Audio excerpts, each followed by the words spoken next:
Ladies and gentlemen, my name is Senior Chief Jason Fletcher. It is my pleasure to be the Master of Ceremonies as we celebrate the 79th birthday of the Seabees, the 154th anniversary of the Civil Engineer Corps, and the 179th anniversary of Naval Facilities Engineering Systems Command. I'm sure many of us are disappointed that we cannot gather face-to-face this year due to COVID-19 restrictions. However, I am honored to be the Master of Ceremonies for our very first virtual celebration, which has allowed the entire command to celebrate together. At this time, I'd like to introduce our host for this unique celebration, Captain Jorge Cuadros, Commanding Officer, Naval Facilities Engineering Systems Command, Southeast. Thank you for joining us from all over to celebrate this event in a unique way. It is an honor for me to share the significance of this day with so many. Starting as an enlisted Seabee and later commissioned into the Civil Engineer Corps, the highlights of my career were serving in the Naval Construction Force for 14 years, most recently as a commanding officer for NMCB 11, and my tours with NAVFAC, where I now serve as Southeast's commanding officer. Throughout my time in the Naval Construction Force, I have seen the amazing work that Seabees do across the globe and the impact they have. It is very difficult for me to put into words the pride and honor I have of being part of that history. Additionally, throughout my career, I have never met a more dedicated group of civilian personnel as I have here in NAVFAC Southeast. My deepest gratitude to all of you for what you do every day. This past year has been challenging for everyone at some level, either personally, professionally, or both. I'm extremely proud of the work that you have accomplished and ask that you continue to excel at your job so that we can maximize infrastructure readiness to deliver a more lethal fleet. As I reflect on my time both in the Naval Construction Force and Naval Facilities Engineering Systems Command, I want you to understand the significant impact you have on the fleet. For example, during the pandemic, you continued to perform at a very high level. In 2020, you executed a total volume of business exceeding $2 billion, spanning myriad projects across the Southeast region. These projects include facility recapitalization, water and energy conservation, land exchanges, and support to subsurface, surface, and air platforms. Our intent was to hold the Seabee Ball this year in anticipation of COVID restrictions being released.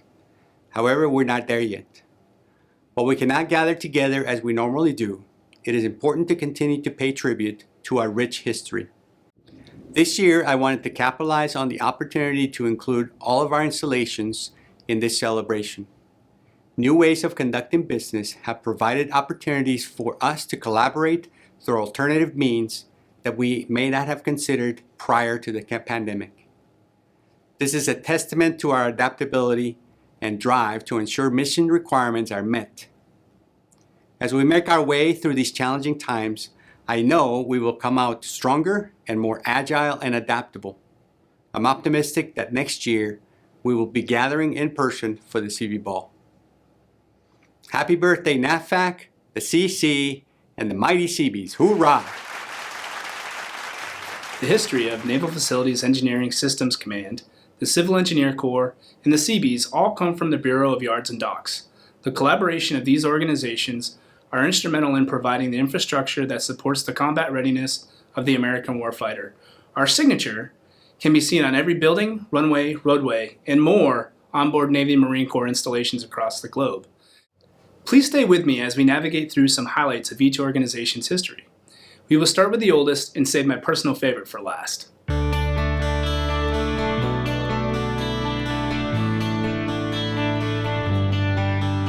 NAVFAC is the oldest of the Navy Systems Command, having been established on August 31st, 1984 as the Bureau of Yards and Docks, or BUDOCS. In 1966, the Bureau morphed into the Naval Facilities Engineering Command. In 2004, the organization restructured to align the Navy's regional level, giving us the FACs we know today. In 2020, we went back to our roots by renaming ourselves Naval Facilities Engineering Systems Command. This name change reminds the world of our primary mission and role within the Navy enterprise. NAVFAC Southeast is comprised of military and civilian professional engineers, architects, skilled craftsmen, environmental specialists, and contracting professionals who provide a full spectrum of facility support services around the clock to support the Navy, Marine Corps, and other supporting commands. Our dedicated team provides maintenance, repair, and construction of facilities, engineering and design support, transportation services, and environmental services. One of our specialties at NAVFAC Southeast is disaster response. Living in the Southeast region, we are prone to hurricanes. Our contingency engineering response teams deploy to areas affected by natural disaster and work diligently with the Emergency Operations Center to provide damage assessments in order to bring the installation back to full mission capability. While the command has been through some tough hurricanes, the 2020 season kept everyone on their toes. With 30 named storms, this season was the most active in the Atlantic on record. 13 of them became hurricanes, 9 of them impacted installations within our AOR. Our team remains dedicated to this mission, and we are already making preparations for 2021.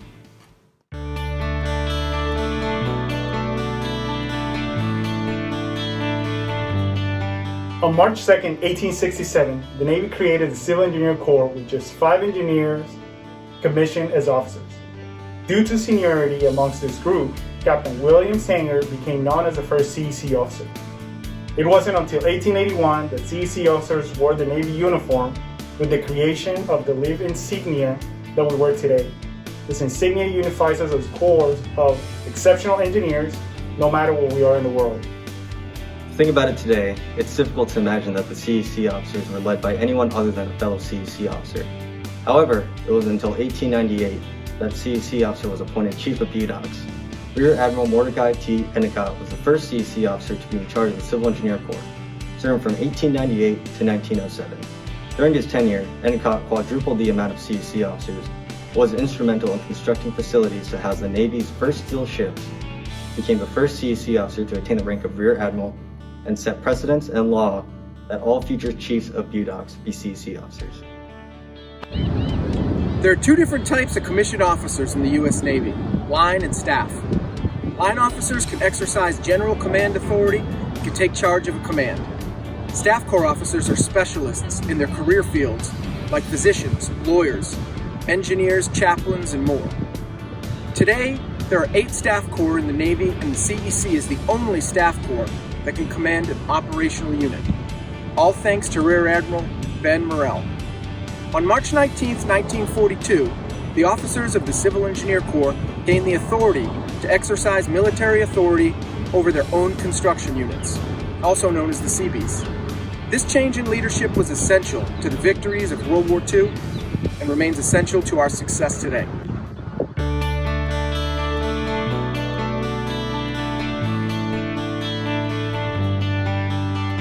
The first naval construction battalions were created in 1942 by Rear Admiral Ben Morrell. Before the new program could be fully executed, the very first battalion of naval construction men were forced to deploy to Bora Bora. This group of men called themselves Bobcats after Bora Bora's call sign.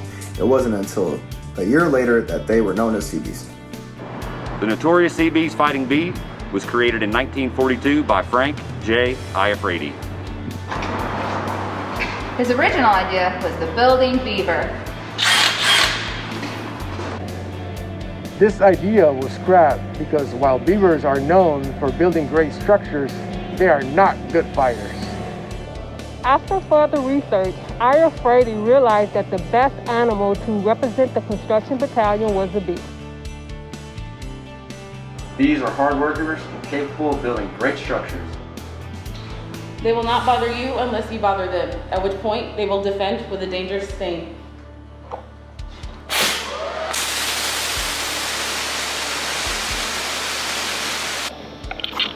From there, each detail of the design was carefully incorporated into the Seabee logo.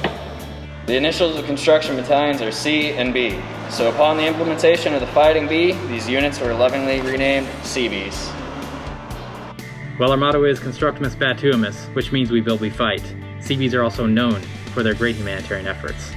During the COVID-19 pandemic, this is no exception.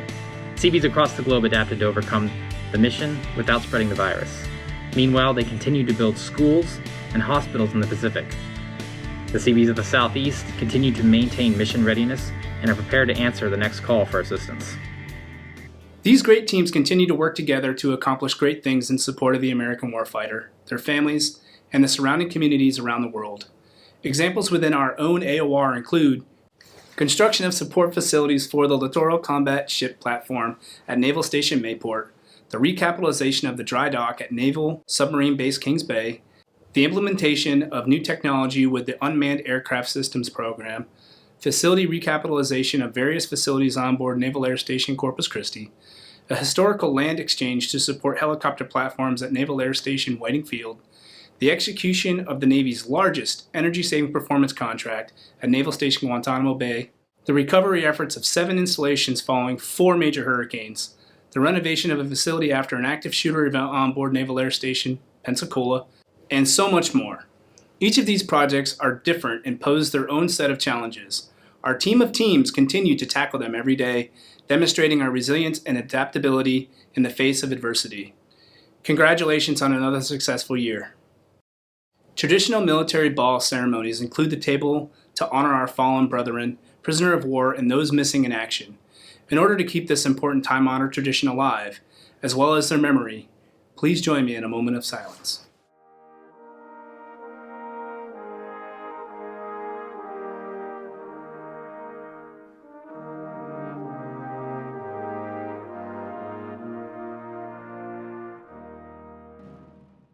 Now, for a word from Commander Navy Region Southeast, Rear Admiral Gary Mays.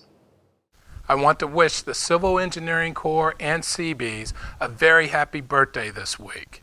The importance of what you do and your hard work and dedication to our warfighters and installations does not go unnoticed. You and the rest of the team at NAVFAC Southeast touch every corner of the region, helping us to support the fleet, fighter, and family, and it is truly appreciated. Happy birthday. Thank you for your kind words, sir. Now, no birthday celebration would be complete without a cake. I can't wait to see who this year's youngest and oldest active duty Seabees are. So to wrap it all up, once again, it's nice to be able to celebrate in some way, the anniversary of the Naval Civil Engineer Corps, the anniversary of Naval Facilities Engineering Systems Command, and the birthday of the Seabees. Hoorah! Hoorah! So. Thanks, Skipper. Ladies and gentlemen, no birthday celebration would be complete without a ceremonial birthday cake. To help celebrate, we continue a time-honored Seabee Ball tradition by recognizing the youngest and oldest active duty Seabees. Through an extensive search, we found the Tri-Base's youngest Seabee, Equipment Operator Constructionman Apprentice Austin Kreitz. Of note, he was also last year's youngest Seabee. Congratulations on this momentous occasion. Please take a step forward, introduce yourself, tell us where you're from and when you were born. I'm Austin Kreitz, born January 8, 2001. I'm from Lumberton, Texas. Thank you, Constructionman. Now for the oldest active duty Seabee, Commander Mike Wanger. Mike, please introduce yourself, tell us when you were born and where you're from. Well, let me help. Mike Wanger, born 65, Audubon, Pennsylvania. 1965 that was, not 1865. Okay, just check. Thank you. It's very astute of you to pick that up. Please join me in a round of applause for our youngest and oldest Seabees.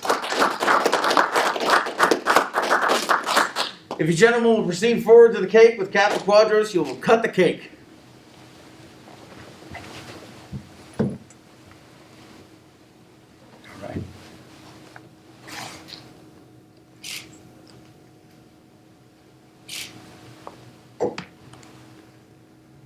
There you go. Anybody want to lick it? No. While this concludes this year's video ceremony, I challenge each of you to continue to celebrate and honor our heritage and be a part of it by continuing to make history. Happy birthday to all of us. Lieutenant J.G. Stringer at Public Works New Orleans. I serve as the UEM Commodity Manager, and I just want to say happy birthday, Seabees. From PWD Pensacola, happy birthday, Seabees. Hoorah! From NSA Orlando, happy birthday, Seabees. Happy birthday, Civil Engineer Corps. Happy birthday, NAVFAC. Happy Happy birthday, Happy birthday, NAVFAC! Yeah, I'm Matt Kiefer. I just want to say happy birthday, Seabees. Hoorah! Happy birthday, NAVFAC! Happy birthday, NAVFAC! Happy birthday, NAVFAC! Happy 79th birthday, Seabees. Can do. Hoorah! I'm Commander McCarran. And I'm Lieutenant Christy Gordon. Happy birthday, CEC. Happy birthday, Seabee! Hoorah! Hoorah! Happy birthday, NAVFAC. Happy birthday to the Seabees and the CEC. Hoorah, Navy. Happy birthday, Seabees and Civil Engineer Corps 2021. Happy birthday, Seabees. All right, happy birthday, CEC and Seabees. Hoorah! Hoorah, Seabees. Hoorah, Seabees. Happy birthday, NAVFAC! From Naval Support Facility Buford Public Works Department, happy birthday, Seabees. Hoorah! Hoorah! Happy birthday, Seabees. Happy birthday, Seabees. From the lone CEC officer at Barksdale Air Force Base, happy birthday, Seabees. Hoorah.